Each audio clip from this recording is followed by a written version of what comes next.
So, welcome to Climbing the Immune Ladder Steps for Success in Science, iiSIAR podcast, the show where we explore inspiring experiences in science and the untold stories shaping our community. Today, we will be your hosts. I'm Eman Khatib-Massalha, a senior postdoc fellow at the University of Cambridge in the UK, and Blandine Baffert, research associate at the University of Virginia, USA. in each episode, we will dive deep into conversations with experts on innate immunity, intestinal inflammation, autoimmunity, and their resolution to bring you insights, ideas, and inspiration you will not hear anywhere else. Whether you are tuning in during your morning coffee or while you are doing your lab bench work, get ready to learn, laugh, and see the world from a new perspective. Let's get started. Today's expert is Angel Porgador, a professor and head of the microbiology and immunology department at the Ben Gurion University in Israel. Thanks for joining us and welcome to our podcast, Angel. Thank you for hosting me.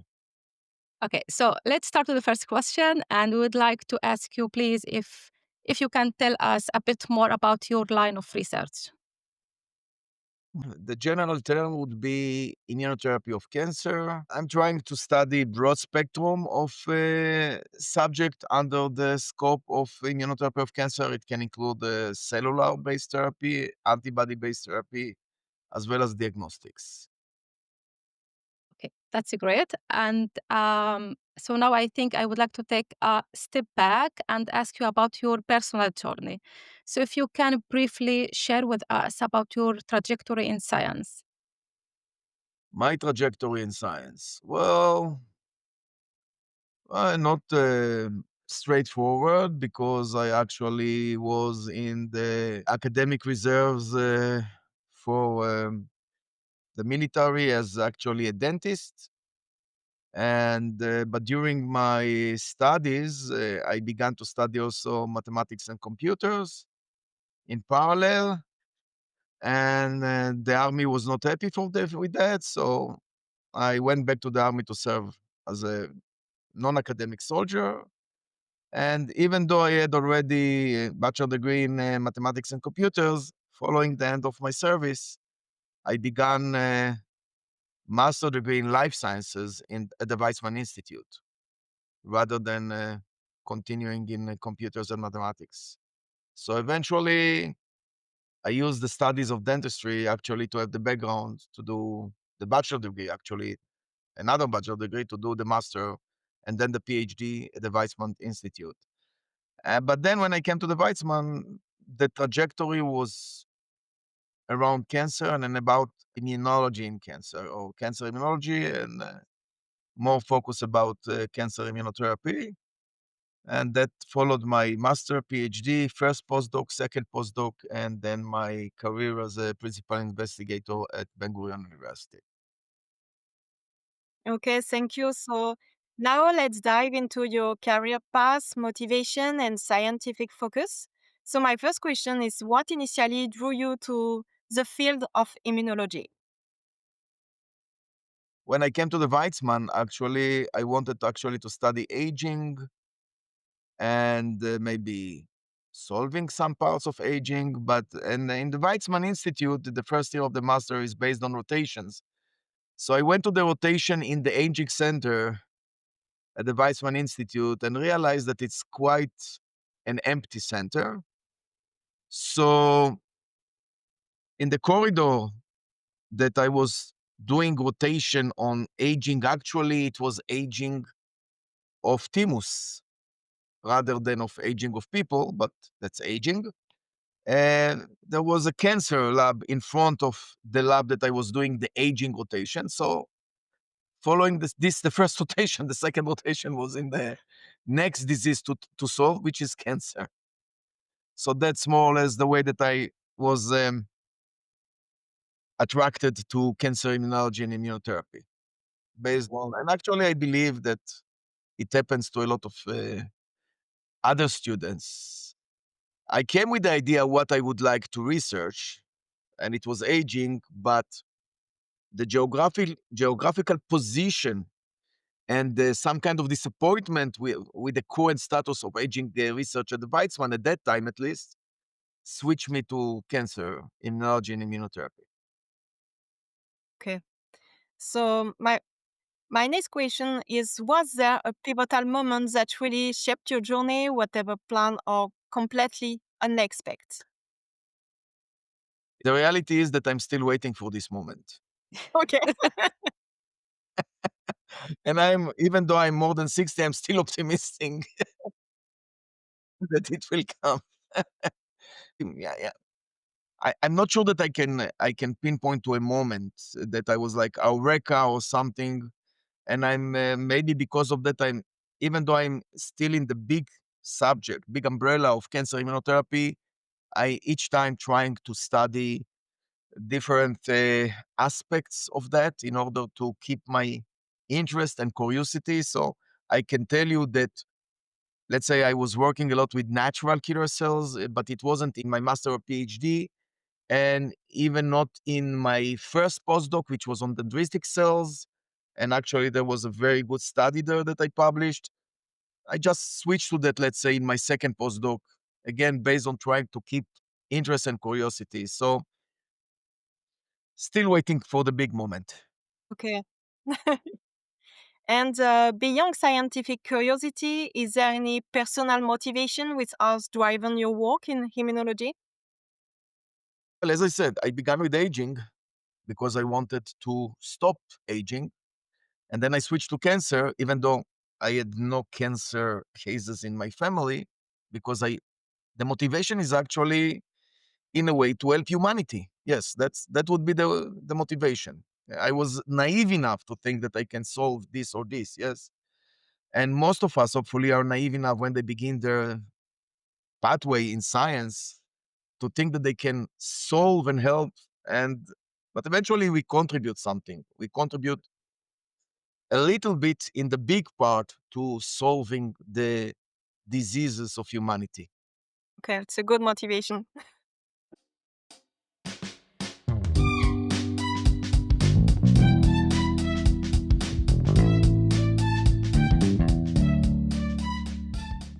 Great. Let's move to the scientific work and contributions. So, could you highlight a key discovery or project you are most proud of and how it impacted the field? Well, originally, well, I can say that the most one that I'm proud of is actually a case report, uh, which I was involved in, and basically saved the life of a young Bedouin child. That was supposed to go through bone marrow transplantation with 50% plausible success or death, and we were requested to check whether he has NK activity in his blood, and that was because original test in the lab that was supposed to center this kind of test in Israel was showing that he doesn't have this kind of activity, which means that he had to go to the bone marrow transplantation. But his physician, his pediatrist, wasn't sure about that and asked me, that was a genetic background also, asked me to check again. And we checked and we told him that we believe that he does have NK activity in his blood. And based on this decision, he decided not to do bone marrow transplantation. And the child basically lived and didn't develop the disease. And he was below 1 year when the decision was made. So I believe this is my best contribution to science because I probably helped saving his life from unnecessary treatment that might have killed him in 50%. But other than that, did I save the life of thousands or dozens or one more? No, no. Did I contribute to basic science? Well, we did publish my first paper from after coming to Ben Gurion was a paper in Nature showing that or describing a molecule or a ligand recognized by a major NK receptor called NCR1 or NKp46. It was published in Nature. That was actually only the third Nature paper coming from Ben Gurion at that time, you know, in which the last author was the corresponding author was coming from Ben Gurion. And this, yeah, that was a good publication and a good contribution, I believe. Following that, yes, in my postdoc, I was, well, the first to show that bone marrow derived dendritic cells. Dendritic cells was kind of a mystery. 30, 40 years ago. They were defined first by Ralph Steinman, which got the Nobel Prize on that later. But there was no good way to grow them. And this way was when I came to my first postdoc, it was published by the lab of Ralph, but he couldn't show that they are actually very active. And I was the first to show that these bone marrow derived dendritic cells are very active. And it was also published in a good journal, the Journal of Experimental Medicine. So all of these papers are cited very well, near 1,000 times. For my second postdoc, I guess that I was the first to show that you can generate antibodies to a complex of MHC allele plus a specific peptide, and this is a very nice study. And the antibody itself is very much used in a lot of laboratories. It's a commercial antibody, and helped me and others to show some principal ideas in antigen processing and presentation. Yeah, I think it's really impressive, and I think it shows how your work has shaped the field. So now I'm curious now about more the ideas behind your research. So if you can tell us what's exactly your process for identifying high impact research questions. Wow, this is a great question. The process of that is maybe not to know much about the subject that you would like to begin to study. Uh, Come with an idea that you think that others are not doing too much. But in most cases, it fails, yes. But that I would begin with that, not knowing much, because the more you know, then the more you say, it will not work, it will not work. And trying to think in directions that others will not do. Otherwise, you are facing competition and you probably will lose. One way is you put the question, for example, how can you affect CAR therapy, which has so many problems, CAR-based immunotherapy. So I have to say that Zelig Ashkar, back the father of the CAR therapy, back in the Weizmann in the 1990s, was really a very creative thinker. Few years ago, I was just in the corridor talking with another and say, how can we change the toxicity of CAR therapy? Because CAR therapy might be very effective of cancer, CAR immunotherapy of cancer. I guess that people are aware of this approach to therapy, but it might be very toxic treatment. So we came with the idea of synthetic promoters that will encode for the CAR receptor, but will be activated only in the tumor microenvironment. So I can assure you that we were the only one to publish in this direction, and it's a creative idea. Another creative idea from recent years is that you come for diagnostic of immune checkpoint activity, anti-PD-1 activity. How can you define or select the patients that will respond positively to anti-PD-1 therapy and the patients that will not respond? Because it's a major question, and just staining for PDL1, for example, in the tumor tissue or microenvironment doesn't give you the answer. It does not predict the success of the clinical treatment with anti-PD-1 therapy. So we came with the idea of functional reporters, which are basically mouse timomas transduced with the human PD-1 receptor fused to murine zeta chain. But the idea behind that was that just staining for the presence of the ligand and trying to deduce from that the response to anti-PD-1 treatment, it's not correct, because it's not for the density of the ligand that you are looking for, but more for the functional activity of the ligand. Because having the ligand in the TME or on the tumor cells doesn't mean that it's functional.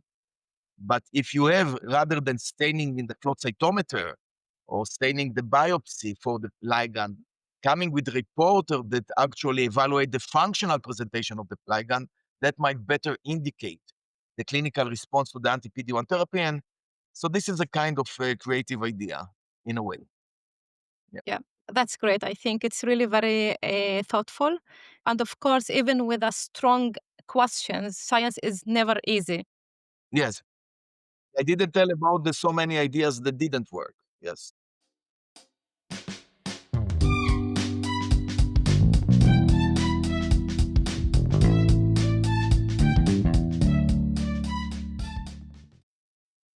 So then we would like to explore the key decision and opportunities in your career. So it's probably my favorite part of this podcast. So please, can you share with us any crucial decision or opportunity you had that significantly advanced your career?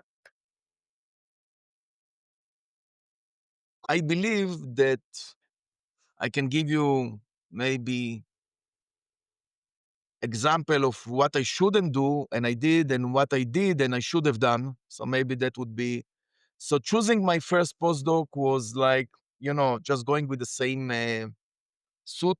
I did PhD with some kind of vectors that I got from a lab in the USA, and naturally I went to do my first postdoc in this lab.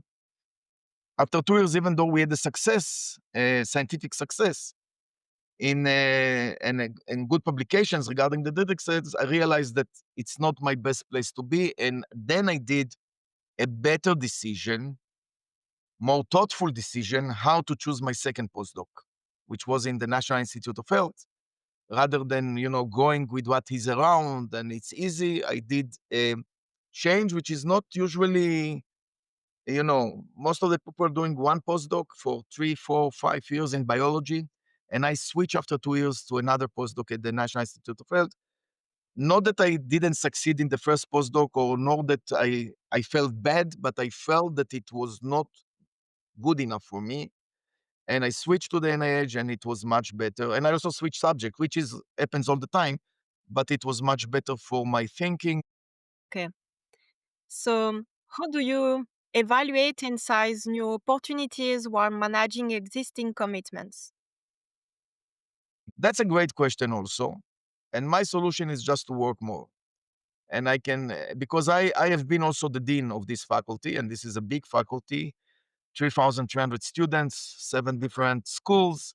I was also the dean, but I didn't neglect science. So basically, I just worked more. I began at 6 o'clock in the morning, finished at midnight for long 3 years. Yeah. So uh, managing commitments which are not scientific, and we do have non-scientific commitments in universities, of course, it's just by putting much more time. That's all.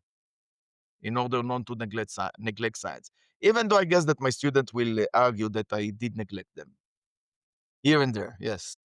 Okay. And about my next question, you already replied, but maybe you have something to add. So, looking back, were the career move you initially dubbed that turned out to be the right or wrong choice? Well, yeah, I probably did a lot of wrong choices because I don't have the Nobel Prize. So surely I did a lot of wrong choices. There is one wrong choice that I'm doing all the time, but I cannot change it because it's my nature. I constantly pursue new projects which are not in the same direction, but in variable directions. And definitely it doesn't help you in today's science, which really require a lot of understanding and a lot of deep investigating into a subject for years and years and years. And I'm not doing that because it doesn't work well with my curiosity and the way I don't want to be bored. So I'm all the time trying new projects. So it's a bad choice. It's a bad choice. But on the other hand, it's a choice that I have to live with that because this is my nature. Yes. So it's definitely a very important question for new scientists that are saying, should we go with the subject that we are familiar with in my PhD and then in my postdoc? And should I change or not change? And I can, I cannot succeed and then I will not get tenure and so on and so forth. This is a very important question. But eventually you come to science in order, hey, to help humanity and to be interested, to do things that you're, interest of. So you have to find your way there in a way. I think that I can tell you a story regarding the choice of what you are studying, which I didn't write it. The person that defined or invented the nuclear transfer method that was later the basis for making the dolly ship, and he wrote a story about the dead pheasant syndrome. Dead pheasant syndrome relates to, in America, you're going out and you're shooting a bird, a pheasant, yes. And even though you shoot it directly in her heart and she is very dead, the bird. When she's going down, because of the wind, she's doing like that. So she's fully dead, but it looks alive. And that's the dead pheasant syndrome. It relates to that you come as a young bachelor to do your master or PhD, and you don't choose it usually based on a lot of research and a lot of thinking and a lot of back and forth ideas. You just, you have money, you agree to accept it, then you get the subject, even though you never heard about this scientific research subject, few days ago. And then you finish your master and you have to continue with the same in the PhD.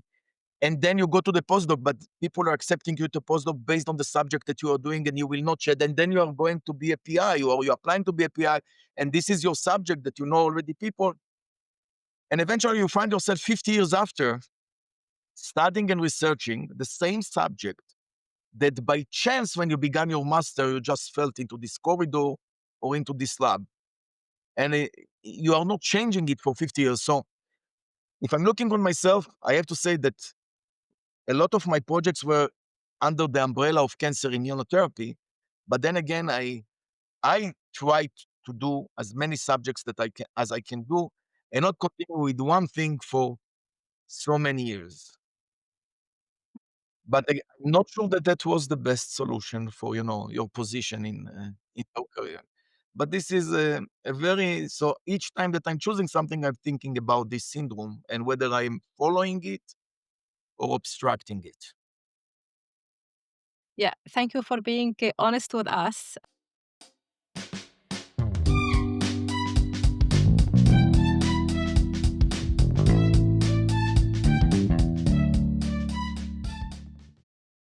Now let's talk about mentorship and advice and the key lessons that support your journey. So, what skills do you feel are often overlooked yet essential for success, both in science overall and specifically in this area of immunology? For me, in science, it's being accurate in the experiments. That's the first thing. There were so many things can actually, make us wrong in doing the experiment. So you have the a good hypothesis, but then the experiments fail it, or the other way around.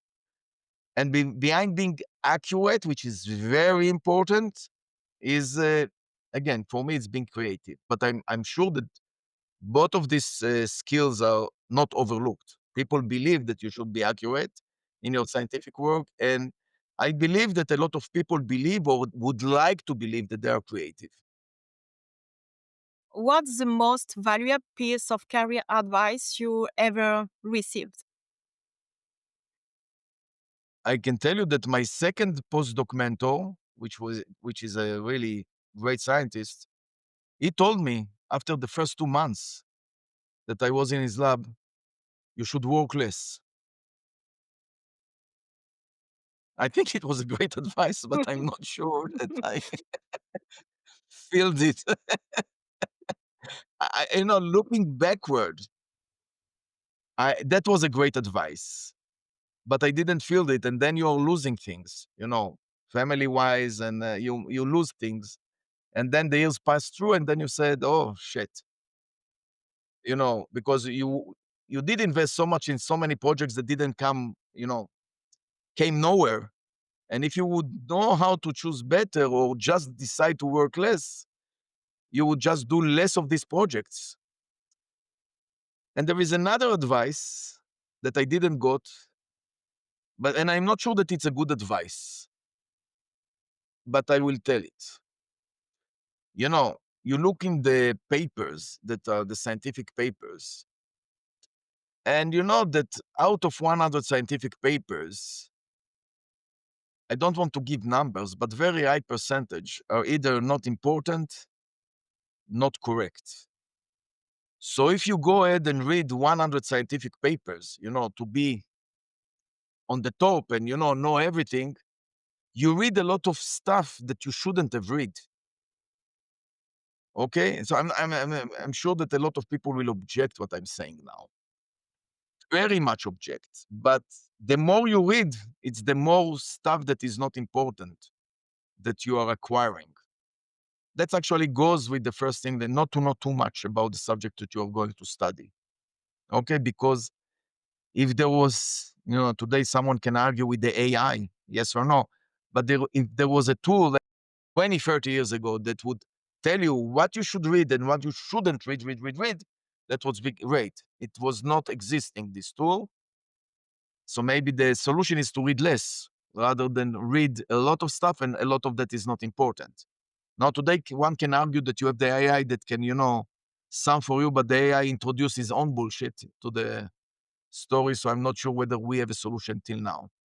So I'm not sure that this advice is great, not to read too much. I'm sure that I'm not, I'm sure, I'm almost positive that nobody else gave this advice. Yes. But work less, I stand for this advice, even though I didn't feel it completely.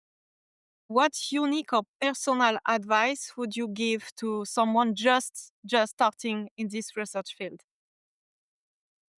Keep your interest.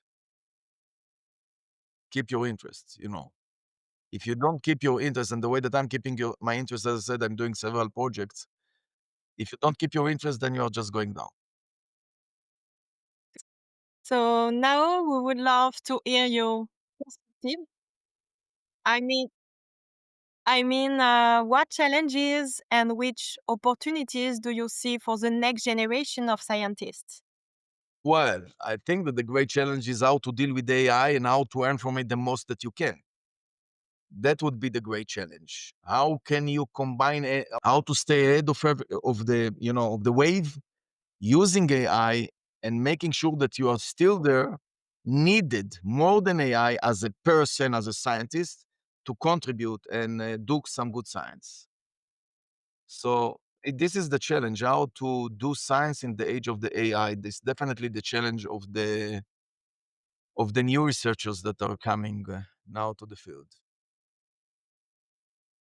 So now to conclude, we would love to hear a standout moment from your career, perhaps something light-hearted, surprising, or out of the ordinary that you feel comfortable sharing with our listeners. Interesting. We were actually the second, not the first, to publish that a ligand for one NK receptor is actually a nuclear factor, PCNA, proliferating cellular nuclear antigen. So there was two stories here. First, when we got this story, this result, I didn't run to publish it because I thought that it would be too dangerous to publish such an idea that NK receptor that should recognize something on the membrane recognize a nuclear factor. And if you know about PCNA, proliferating cellular nuclear factor, at the time that we published that, which was 2012, there were about 7,000 papers about PCNA and cancer. Okay, none of these 7,000 papers in the PubMed mentioned that PCNA is going to the membrane. So claiming that PCNA is going to the membrane and is a ligand, the inhibitory ligand to NK receptor, so we were not rushing to publish that. However, then someone else published about another nuclear factor that is a ligand for another NK receptor, and then we said, okay, so let's publish, because it seems that it is the story, and it's indeed the story. So that was the story about why we didn't publish first, and took us some time to send the results. But the story, how did we reach to that? It's a joking story, because the way it was like that, we were actually studying viral receptors to this NK receptor, NKp44, and these viral receptors were generated with this. So we took a control protein, which was the PCNA. Okay, it was a control negative protein because it was not to use it in the ELISAs. And then I'm asking the student, did you see any differential binding between the recombinant NK receptors to this his protein? She said, no. They didn't bind better than the negative control, which was the PCNA that we got from another lab. We didn't work on PCNA at that time as a control. So we almost, left that subject alone. But then I looked for some chocolate, and I remember that the student, same student, she was a master student, had some chocolate on her table. So I went, and lab note was open. The lab book, was open. And I look on the results and I realized that she was correct. The viral proteins that we checked were not binding better to the NKP44 receptor than the PCNA. But the point is that the PCNA was binding to the NK receptor like much more than the suspected proteins that we tested. It's not that they were binding the same. So when I asked her the question and she told me, no, they don't bind better, she didn't mention that it binds like tenfold more than them. He was actually the ligand. We took him as a negative control. So she didn't, even though the way that I asked her, she answered me, but she didn't mention the tenfold. And the only way that I noticed that is because I went to look for some chocolate on the table, and then I saw the results just opened by chance.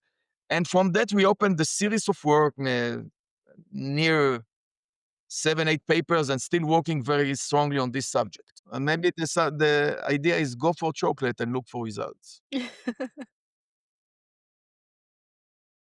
Okay, so we are really grateful for your time, and there's fascinating insights that will stay with us and inspiring, I think, many young scientists. Thank you very much for hosting me. Yeah. Thank you so much, Angel. Thank you.